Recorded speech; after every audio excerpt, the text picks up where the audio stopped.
The greater Richmond area, rich in its cultural heritage, has been called as recently as this year one of the best areas in which to live in America.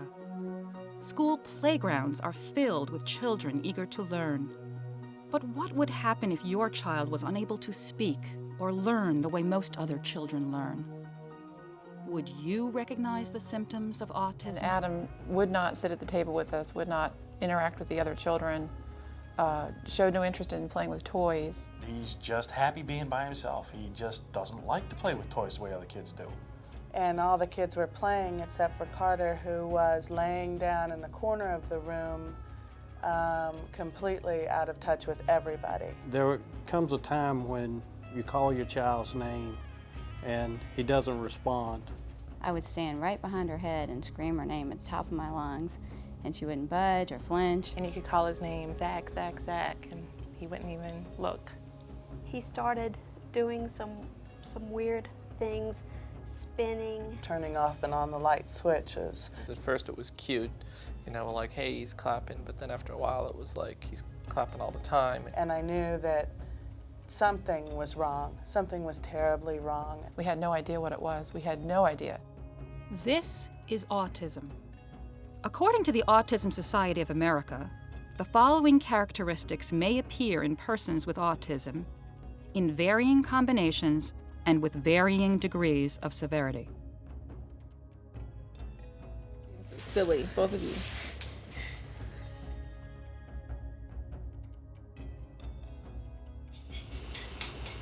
What do you want?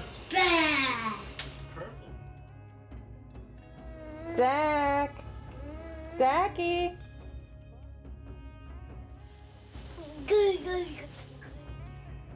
Autism is a neurobiological disorder that affects the development of language, social skills, and impacts a wide variety of behaviors. It is 4 times more prevalent in boys than girls. Autism strikes 1 in 500 children.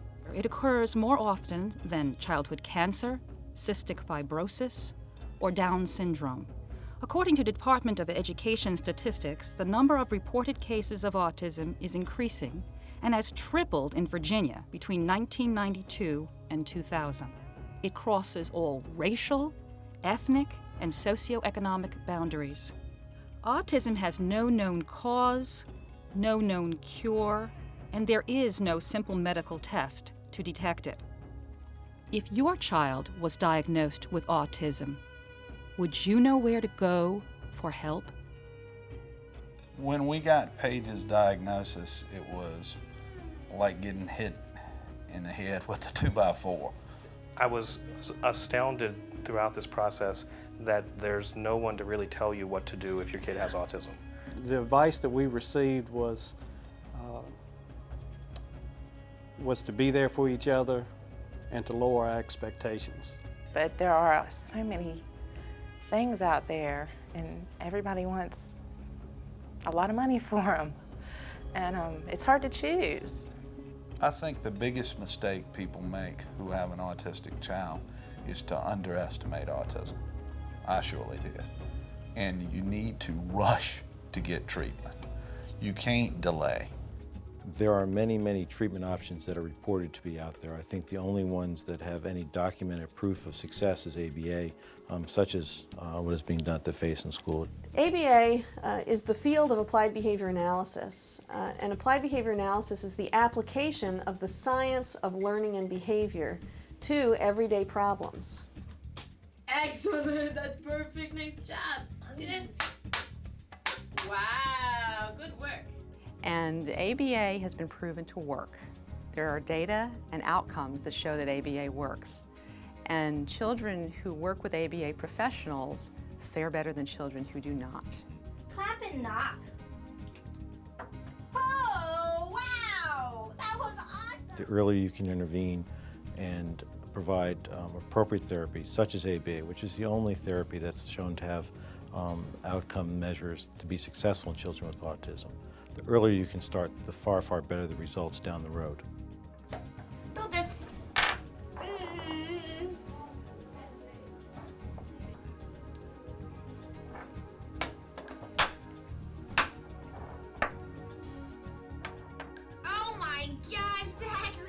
We're much better able to build language skills when we're able to start really young. We're much better able to build appropriate social interaction skills when we can start with kids who are really young.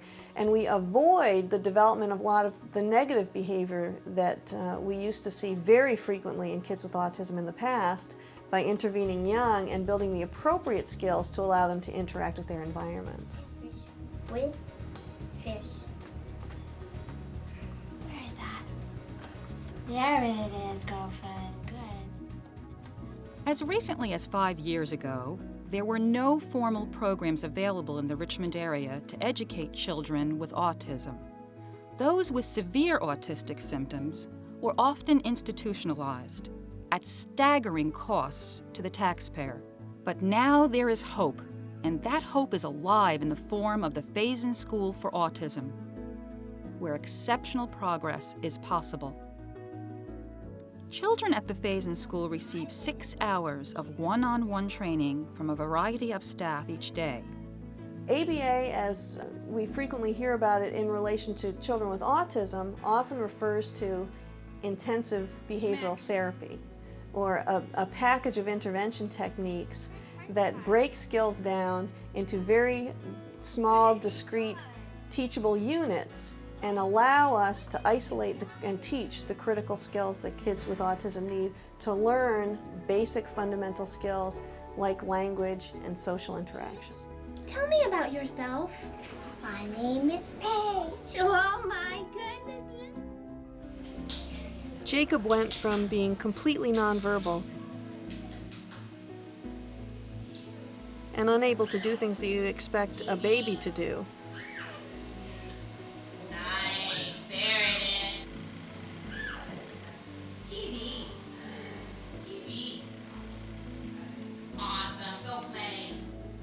dog. That's the dog.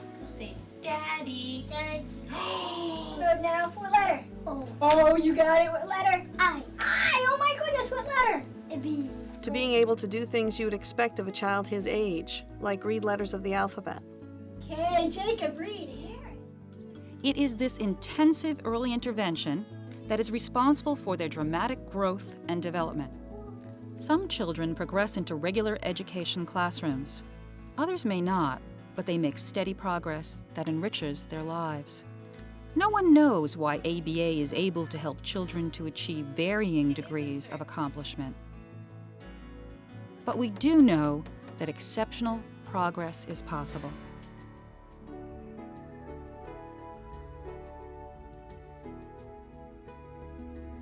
As a program coordinator, my 3 primary roles are to supervise and develop the child's individualized program, to supervise and train the staff, and to incorporate the families into the programming. We obviously look at the global concerns of the child, but looking at that home piece is equally as important.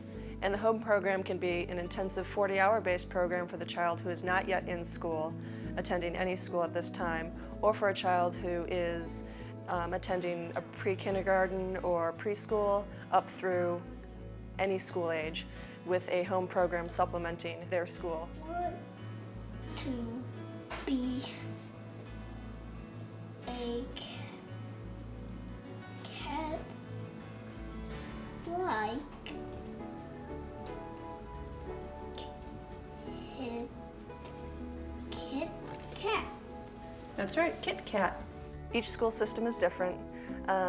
Once the parent has the report of recommendations, they can take it to their school and hopefully with a team effort, make the best recommendations for the child and accommodations, whether it be increasing time spent in an inclusion classroom or time spent with an aide so that all the goals are met for the child.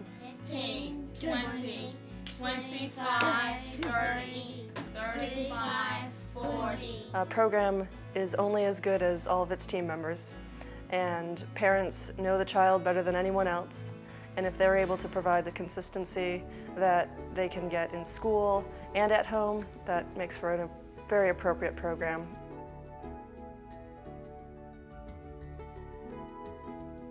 There's a critical shortage of qualified ABA professionals. and it's something that is being experienced nationwide. What we're doing here at the Faison School and at the Autism Center of Virginia is developing university-based coursework to allow us to provide training to a wide variety of professionals who are working with people with autism. Right now what we're doing is building a set of courses at the graduate level to provide training for professionals who are interested in pursuing board certification in behavior analysis, which is a national credential in behavior analysis.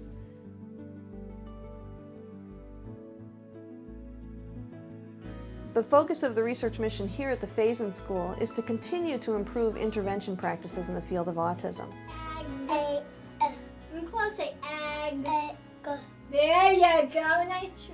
Hold on, okay. Is my chew your time with the egg? Yeah, it's my The second thing that we're doing is developing a research line in conjunction with the Department of Molecular Genetics that's really going to look at some of the root genetic causes of autism and try and pinpoint some of the things that are producing the symptoms of autism in the children that we're working with.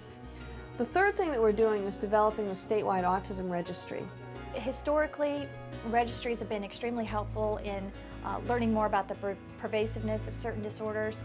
We hope that by collecting basic information about families and children with autism, that we can learn more about the disorder.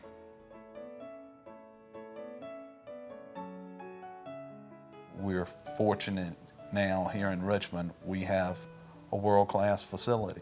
I wish we would have had this facility when our daughter was 3. The reason that I wanted a school in Richmond is I felt like children with autism should have the same opportunity as children like this for a good education. And at the point when Brittany was diagnosed, there was no expertise in the field of autism in Richmond.